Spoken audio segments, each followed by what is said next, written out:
Olá, pessoal, a paz do Senhor, professor Sérgio, para a nossa aula de número 2. Aula essa onde, dando continuidade ao estudo do livro da disciplina Pentateuco, estamos estudando o livro de Gênesis, a partir de uma perspectiva aí dos patriarcas, né?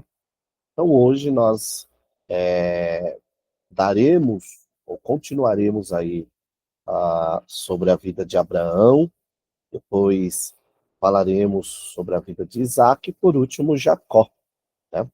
Por último, a vida de Jacó.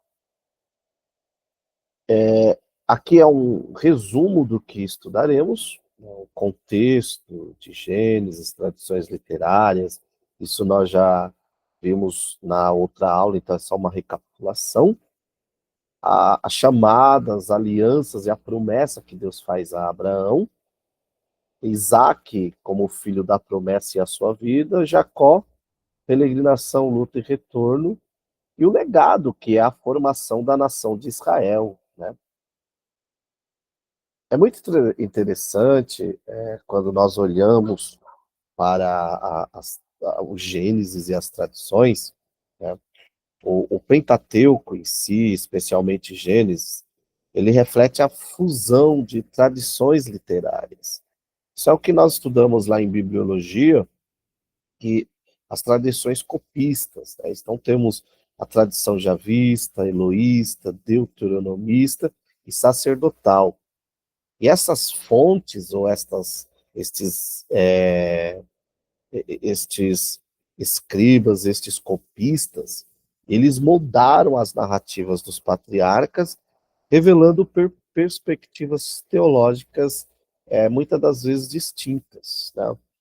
Bem verdade que, por mais que seja distinto essas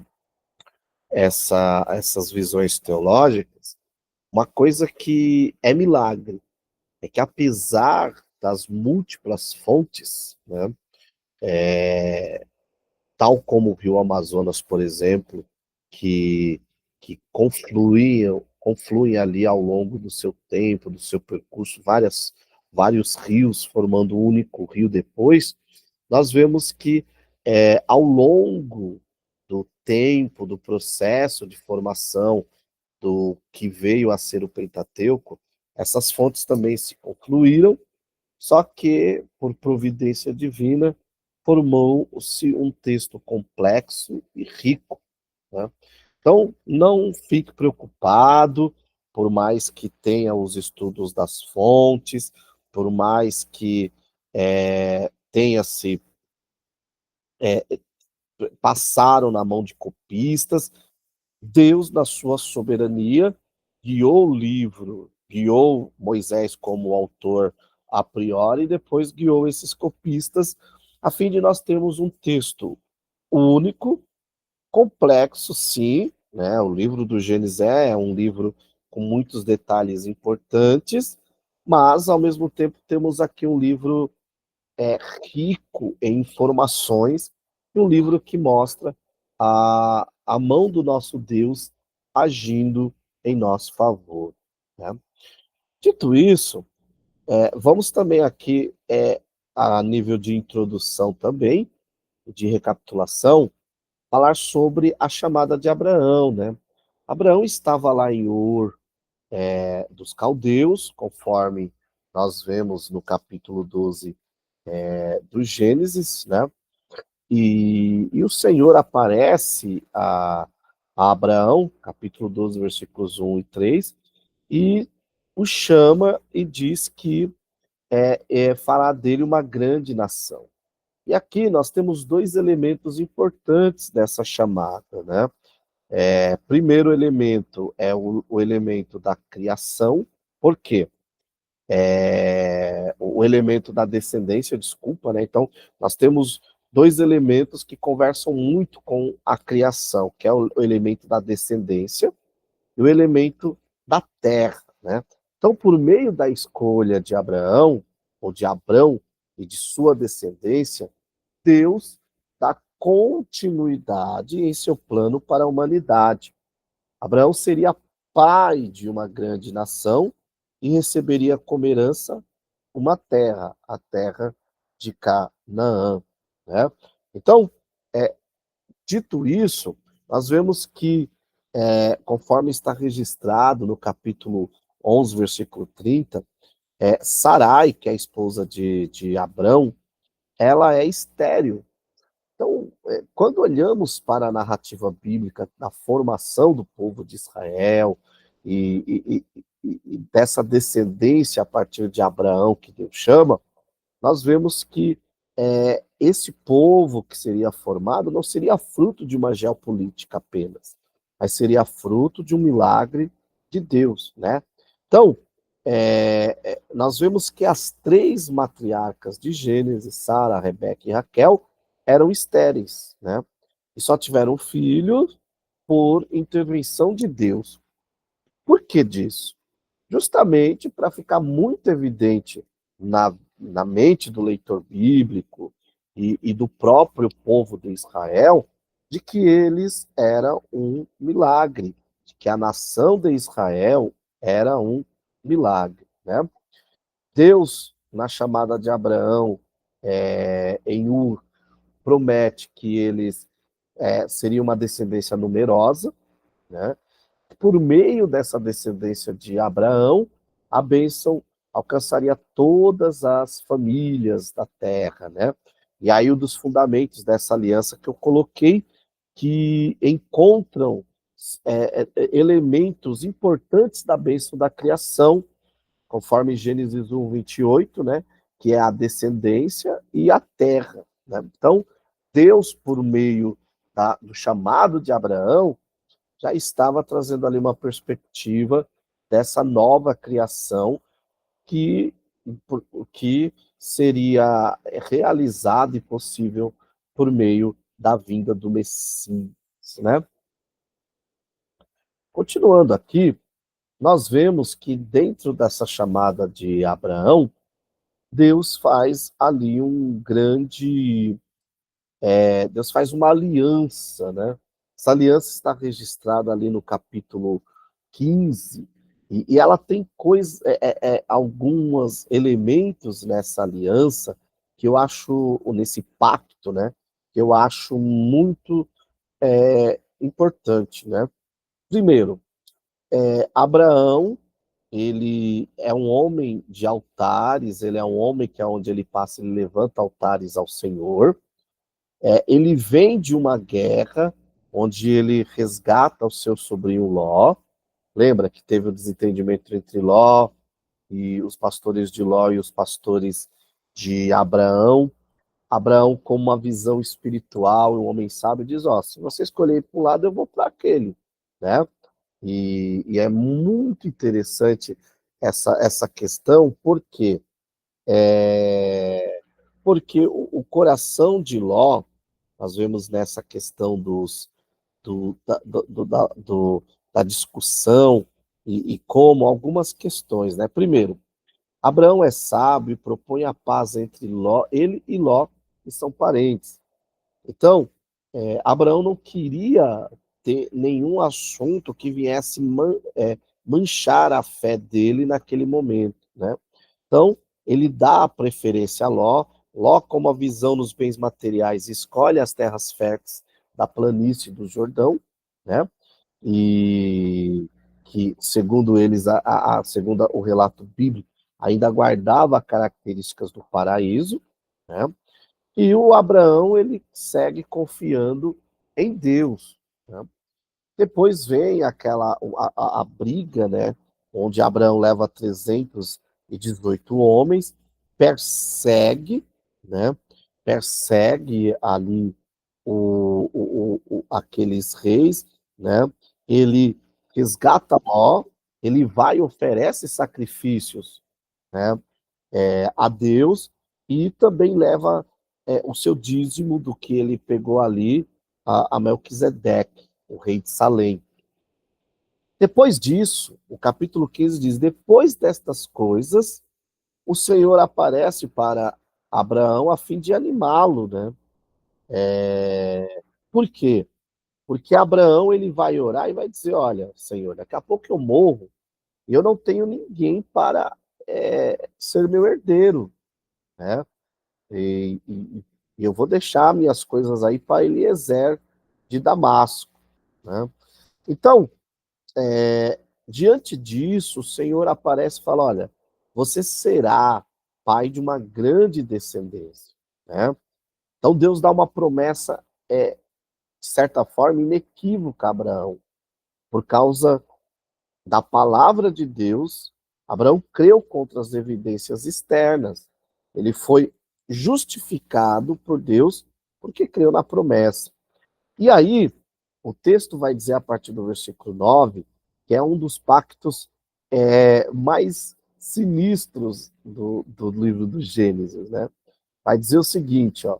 Então o Senhor, né, respondeu a Abraão: traze-me uma novilha de 3 anos, uma cabra de 3 anos, um carneiro de 3 anos, uma rolinha e um pombinho. Abraão trouxe todos os animais, cortou-os ao meio e colocou cada parte em frente da outra, mas não cortou as aves, né? E ali as aves de rapina tentando comer os cardápios, Abraão espantava, só que Abraão depois cai no sono ao pôr do sol. Quando ele cai no sono, o Senhor fala com Abraão, né? O Senhor promete que julgará as nações, que julgará a nação cuja descendência dele ficará cativo, que seria a nação do Egito, né? Deus fala que Abraão vai descansar em paz, e na quarta geração o Senhor vai visitar a maldade, né? É, ali dos amorreus, porque ainda não estava completa. E aí, versículo 17, diz que quando o sol já havia se posto e já estava escura, surge um fogo fumegante e uma tocha de fogo que passara entre aquela metade. O que isso quer dizer, né? O que isso quer dizer? Então vamos entender isso daqui a partir de fatos culturais. Os tratados lá no Oriente Antigo eram selados desta forma, né, em que duas partes andavam entre os animais cortados, confirmando o acordo mútuo, né? Só que neste caso, apenas Deus passa entre os animais. O que isso quer dizer? Deus está assumindo a responsabilidade exclusiva de cumprir a sua promessa a Abraão. Pacto de Deus conosco não é mais como o que ele firmou com Abraão, né? No caso, o pacto de Deus conosco foi firmado na cruz, aonde apenas Cristo foi. Assim como esse pacto com Abraão, apenas Deus passou, assumindo a responsabilidade, né? Na cruz também o Senhor firmou um pacto conosco e somente ele foi, né? Então, o compromisso feito por Deus a Abraão de lhe dar um filho legítimo é sublinhado e ilustrado com impressionantes e inéditos fenômenos da natureza. Porque veja que Deus passa como se fosse um fogo, né? O que isso quer dizer? Deus ele está usando meios didáticos para que Abraão aprenda a confiar no Senhor, né? E é, é isso que acontece depois. Só que antes disso, né? Antes de Deus cumprir aí a sua promessa a Abraão, nós vemos Sara, né? Preocupada também. Sara não participa daquela conversa, né?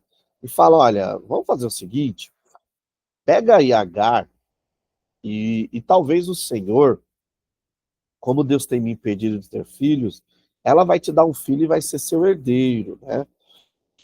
Note que isso traz problemas depois para o lar de Abraão, né? Problemas esses que nós já discutimos em aulas anteriores, em aulas passadas, né? E, e assim, isso traz-nos uma grande lição, que é a lição de nós sabermos confiar no Senhor, né? Só que Deus, quando Abraão tinha 99 anos, o Senhor aparece a Abrão, muda-lhe o nome para Abraão, né? Faz com ele ali a aliança, que é a aliança da circuncisão, né? E a partir daí fica próximo, né? O fato de Deus cumprir a Abraão a promessa que havia lhe feito, né? É muito interessante que em toda a história bíblica, por diferentes razões, claro, as pessoas elas têm os seus nomes mudados por Deus, né? E isso reflete um conceito bíblico muito interessante, porque quando Deus criou o homem, Deus deu a ele um nome. E quando Deus criou os animais, incumbiu o homem de dar nome a cada um deles. Então, o nome é a primeira bênção que os pais dão aos seus filhos, né? Então, que nós possamos pensar nisso, né? O Senhor nos chama pelo nosso nome, o Senhor nos conhece pelo nosso nome, então não há de que se vergonhar do seu nome, né? Mas, claro, isso daqui eu estou falando no contexto aqui bíblico, é só uma reflexão para nós pensarmos, tá? Outra coisa, dentro dessas peregrinações que Abraão ele passa a fazer agora, né? Ele vai interagindo com os povos locais, ele vai construindo altares, vai reafirmando a fé no Deus Todo-Poderoso e vai agindo como um tipo de profeta, anunciando, né, a, a, o Deus Todo-Poderoso, né? Aqui nós já falamos, né, que a separação, o Ismael nasce, né, a circuncisão, né, que é dada um, um, como um sinal visível, né, um sinal de Deus visível de que ele não se esqueceu de Abraão, né?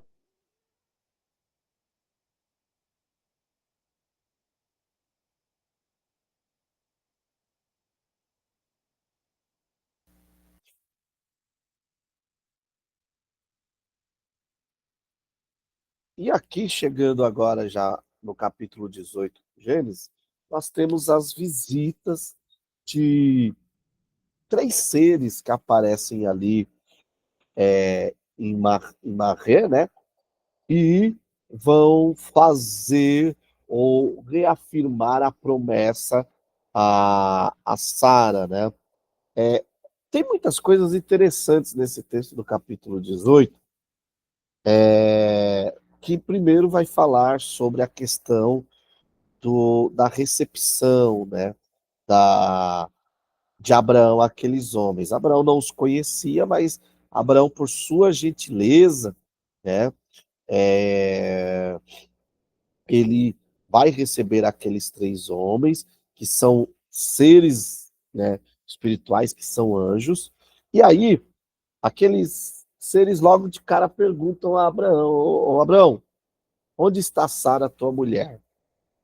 É, isso daqui é muito interessante, porque no Oriente Próximo, a pergunta por Sara seria considerada indiscreta, né? A aparente curiosidade dos homens aponta para algo maior, que é o anúncio de um filho para o casal idoso. Então, e Sara era vital dentro dessa missão, por quê? Porque a promessa era para a descendência de Abraão, né? O Ismael, ele era filho de Abraão, mas não era um descendente como era Sara, né? Sara era sobrinha, era parente de Abraão. Então, estaria tudo ali em família, tudo como na descendência, né? Mesmo, né? E isso é muito importante, por quê? Porque para nós compreendermos, né, o chamado de Deus e como Deus vem trabalhando aqui até nesse momento, em relação a Abraão, né? Eles eram avançados de idade, e aí Sara ri. E aí é onde o Senhor fala: olha, tem alguma coisa impossível? Não tem, né? Não tem. E, diante disso, né, nós temos o Deus Todo-Poderoso cumprindo as promessas na vida de Abraão e Sara. Por quê? Porque logo na sequência eles terão um filho, né? Mas tem um caso muito interessante, que é o caso da intercessão que Abraão ele faz ali por Sodoma, né? E por Gomorra, né? Deus anuncia que vai destruir e Abraão começa a orar. Então ele começa, se acharem 50, 45, 40, 30, 20 e 10, né?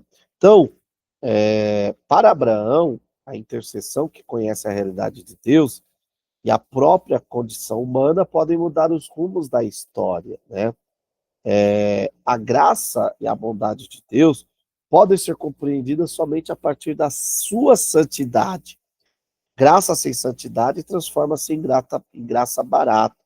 Abraão sabe que Deus julga e aniquila o pecado e por isso intercede, né? Só que não achou, né?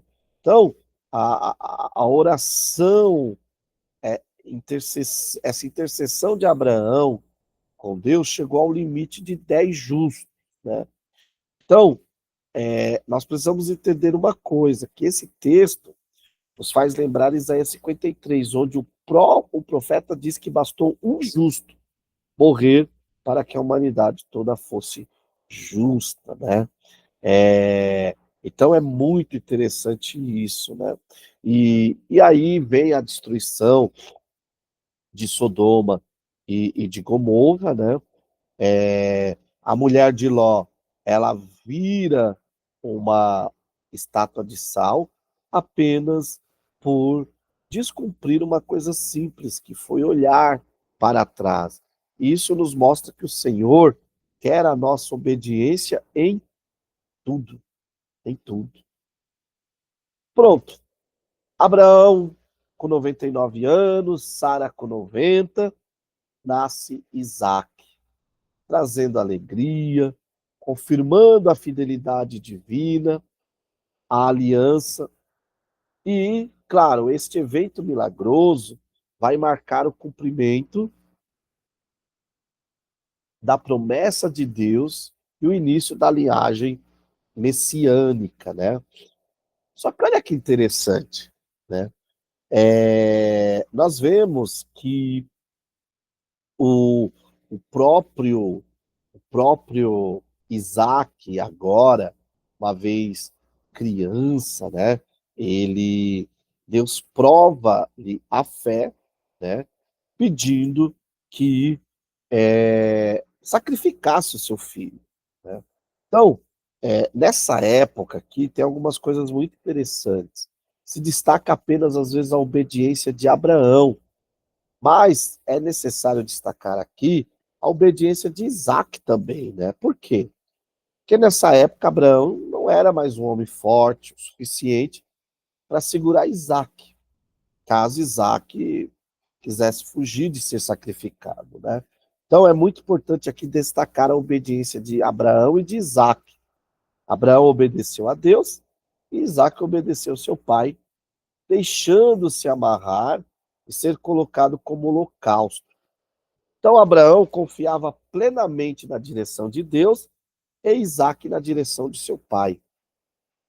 Isso daqui é muito interessante porque Isaac, como um protótipo do Cristo que viria, né, ele confia no seu pai, Cristo também confiou no pai, sabendo que o pai era, era justo e fiel para cumprir aquilo que graciosamente eles haviam planejado na eternidade, né?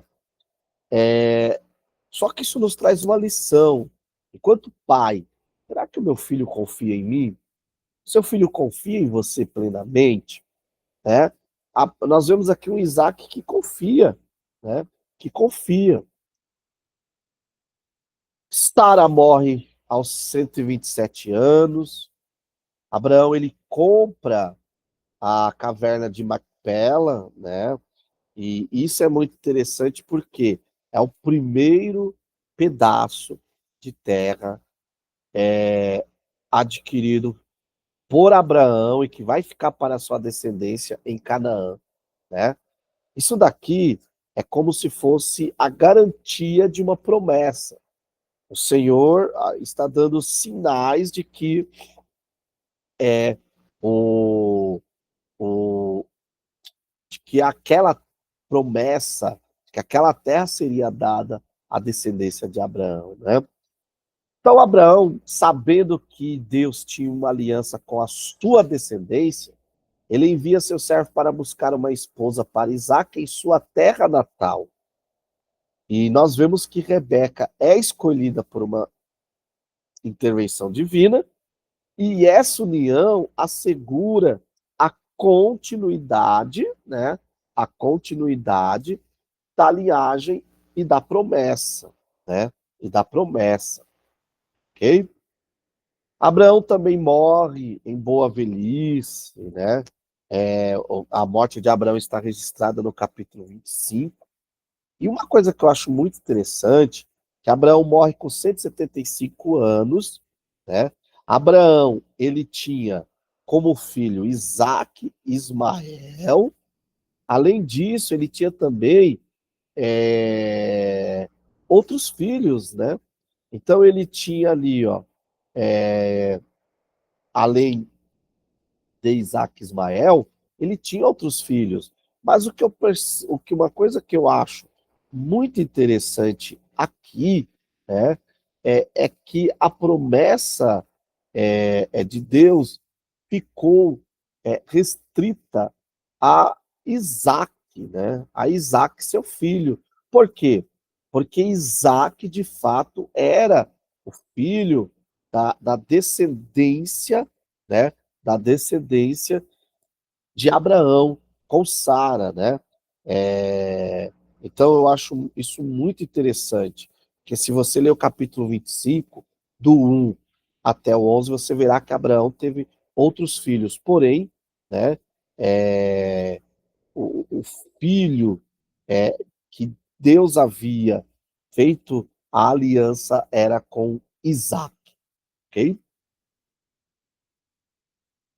O Isaac, ele tem desafios muito semelhantes ao seu pai. O primeiro desafio ele foi orar porque sua esposa não podia gerar, sua esposa era estéril, né? E diz o texto bíblico que quando ele toma, né, ele tinha 40 anos quando ele tomou por mulher Rebeca, o versículo 21 diz que ele orou insistentemente ao Senhor em favor de sua mulher, pois ela era estéril, né? Mais uma vez provando que a formação desse povo de Israel não é um fruto só geopolítico, mas é um fruto do milagre de Deus, né? É, quando Rebeca engravida, diz que no seu ventre lutavam as crianças brigavam, e o Senhor falou: olha, há duas nações no seu ventre, né? E que essas nações serão fortes e que elas vão, sim, brigar, elas vão ter brigas ali, né, entre elas, né? É, Isaac, como seu pai, enfrenta fomes, enfrenta disputas por poços, mas, no entanto, Deus vai renovar a aliança com Isaac, até porque de um dos seus filhos viria a questão da promessa de Deus, né? Uma coisa que nós vemos aqui, que também foi como no lar de Abraão, são os conflitos, né?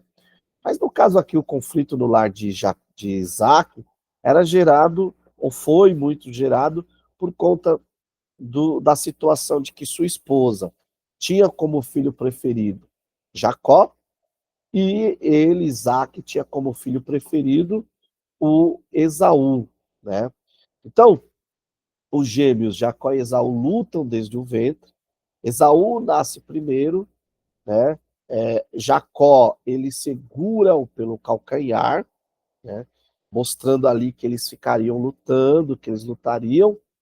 E acontece que, em certo momento, Esaú vende a sua primogenitura a Jacó por um prato de lentilha, desprezando o seu direito de nascência, né? Então, a transferência do direito de primogenitura de Esaú para Jacó, conforme pedido a Rebeca, não foi obtida por meio de fé, mas de oportunismo, né? Sendo uma forma desleal de se obter a vantagem, né? No entanto, uma coisa tem que ser dita, né? O Esaú desprezou, né? O texto vai dizer, Esaú desprezou o seu direito de primogenitura, né? Então, se teve ali um ato de esperteza, de oportunismo de Jacó, teve também um ato de desprezo com o, por parte de Esaú, né? Por parte de Esaú, ok? Isaac está velho, pronto para morrer, né? Rebeca e Jacó enganam Isaac, que já era idoso e cego. Jacó se disfarça de Esaú para receber a bênção paterna. E aí Esaú, furioso, jura matá-lo, forçando assim Jacó a fugir para o meio da sua parentela, Padã Arã. Nós vemos nisso, né, um meio também de Deus livrar Jacó de cair nos erros de Esaú, que era qual, né? De deitar, casar-se com mulheres ali cananeias, né? Inclusive, essa questão dele se casar com as mulheres daquela terra é o que fez com que sua mãe e seu pai ficassem muito tristes com isso, né? Esaú odeia Jacó por causa disso, né?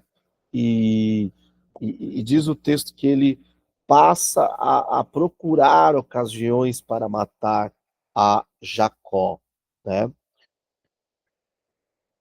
Nessa fuga, Jacó agora ele começa a ter as suas experiências com Deus. Por quê? Porque Deus aparece para Jacó enquanto ele está fugindo, né? E ali por meio de uma visão da escada celestial e reafirma as promessas feitas a Abraão e a Isaac, né? Então, o que Deus está prometendo aqui, né? Deus está, claro, teve a bênção de, de, de, de Isaac, que é uma bênção muito significativa, né? Que vai falar o quê?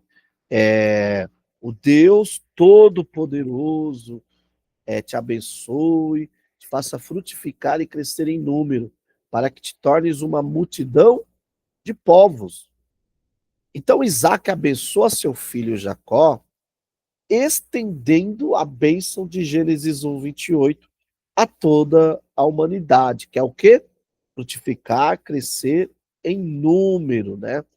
Assim como com a bênção de Abraão. Então, assim por meio da linhagem de Jacó, Deus realiza seu propósito para a humanidade, né? Entretanto, assim como Adão falhou, Israel falha. Por isso, em Cristo, os homens são feitos filhos de Deus. Mas o propósito era esse, né? Era com que por meio da descendência de Jacó, que é o povo de Israel, o filho fosse, como eu posso dizer, fosse conhecido, mas não foi isso, né? O povo de Israel falha e aí Cristo vem para consertar as coisas, né? Jacó agora serve ali na casa de Labão, 20 anos de provação, ele forma a sua família, tem seus rebanhos multiplicados, e é interessante que enquanto Deus está trabalhando na vida de Jacó, de um lado, do outro lado, Deus também está trabalhando na vida de Esaú, né? Deus está trabalhando na vida de Esaú, né? E, e aí, diante disso, orientado por Deus, Jacó decide retornar a Canaã, né? Decide retornar a Canaã. Deus manda Jacó retornar, né? E é muito interessante que o Senhor vai prometer algumas coisas, né? Vai dizer que está com ele, tá bom? Então, apesar de contextualizar a saída de Jacó com a inimizade dos filhos de Labão e a mudança de atitude de Labão, né? Claro, certamente uma mudança negativa, o texto, a partir do capítulo 31, enfatiza que a sua saída do meio de Labão, agora retornando a Canaã, é orientada pelo Senhor. Por quê? Porque a promessa da presença do Senhor com Jacó é importante, né? É importante. E aí, nós temos duas informações interessantes que nos ajudam a entender realmente a questão de tudo que envolve ali o Jacó, né? É, uma coisa interessante é que nós precisamos compreender. Deus estava abençoando o Jacó e Deus estava trabalhando também na vida de Esaú, né? Jacó, depois de 20 anos, ele faz uma aliança. Quando ele está voltando, né, nós vemos que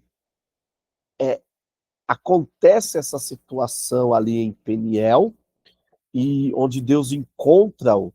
E é muito interessante que esse case aqui, esse relato, né, de Jacó aqui lutando, encontrando-se com o Senhor, né, tem muito a ver com Gênesis 28, onde ele está saindo de Canaã, fugindo de Esaú, né?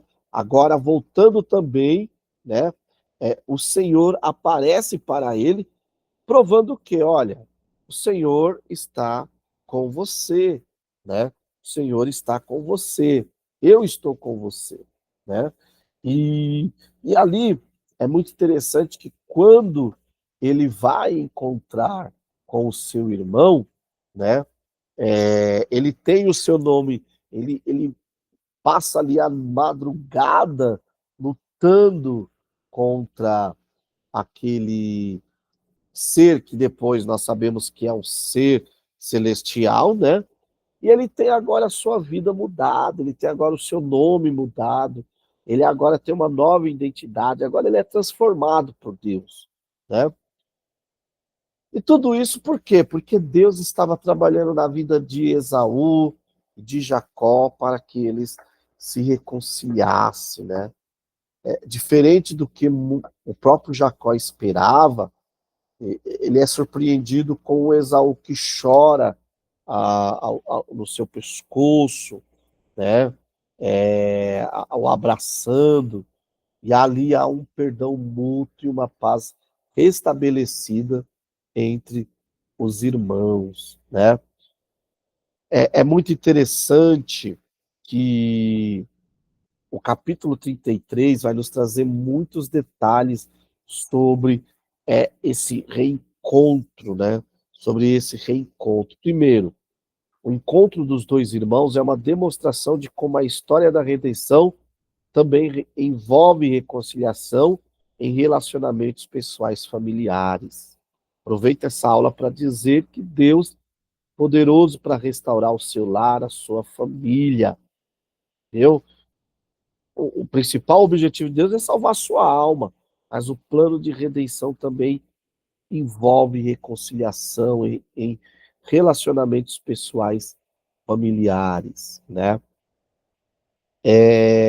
Outra coisa interessante, Apesar de, à primeira vista, a bênção da primogenitura de Isaac parecer estabelecer uma relação opressiva entre o senhor Jacó e o servo Esaú, na verdade, nós temos aqui uma narrativa bíblica onde nós vemos, pelo contrário, a ideia, desde a criação, é que o domínio, o senhorio deve ser exercido para o bem daquele que é dominado, subjugado, né?